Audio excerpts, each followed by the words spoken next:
Umiikot ngayon sa showbiz world ang balitang may isang kilalang star na posibleng mapabilang sa inaabangang season 2 ng Incognito.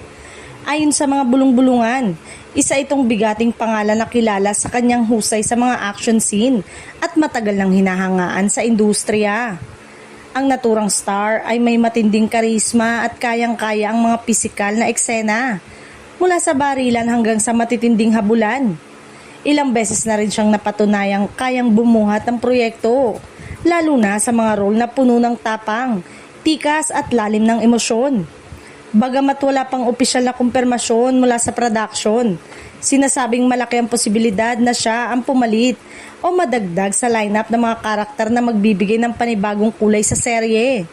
Ang kanyang pagpasok ay inaasahang magdadala ng mas intense na aksyon at mas malalim na kwento.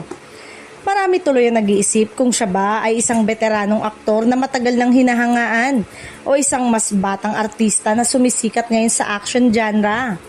Ano man ang sagot, siguradong magiging malaking usapin ito kapag tuluyan ang binunyag.